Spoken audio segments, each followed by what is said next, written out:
अस्सलाम वालेकुम ख़वातीन व हज़रात।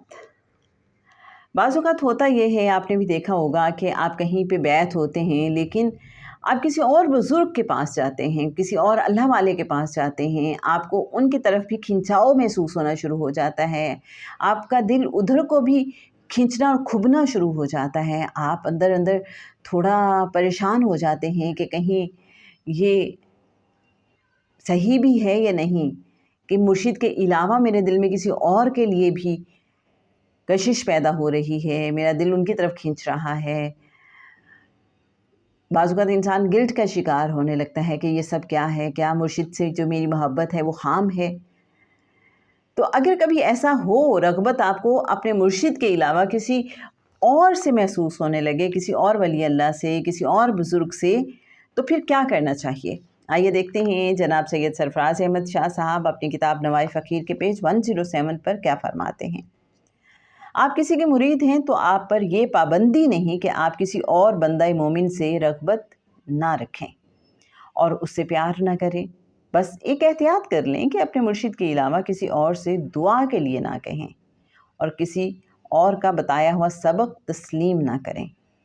आप ज़रूर उनके पास जाइए, सलाम कीजिए, उनकी खिदमत कर सकते हैं तो ज़रूर करें, इसमें कोई हर्ज नहीं।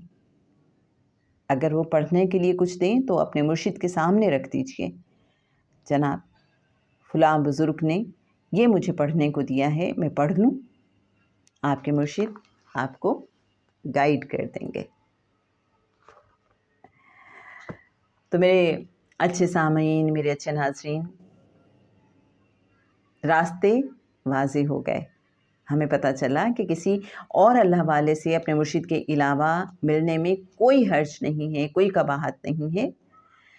हाँ, ये है कि अगर वो कोई पढ़ाई दें तो फिर ये नहीं है कि चुपचाप पढ़ना शुरू कर दें, बल्कि अपने मुर्शिद साहब के नोटिस में लाइए, उनके सामने रखें कि सर ये पढ़ाई मुझे फ़लाँ बुज़ुर्ग ने दी है, आप इस बारे में क्या हुक्म फरमाते हैं।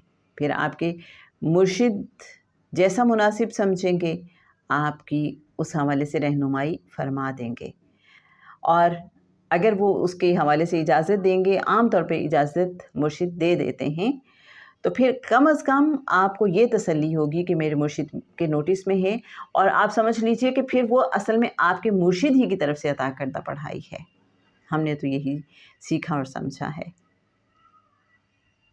आज के लिए जनाब बस इतना ही। इंशाअल्लाह कल किसी और नए सवाल और जवाब के साथ आपकी खिदमत में हाज़िर होंगे। रुखसाना बशीर को इजाज़त दीजिए। अल्लाह।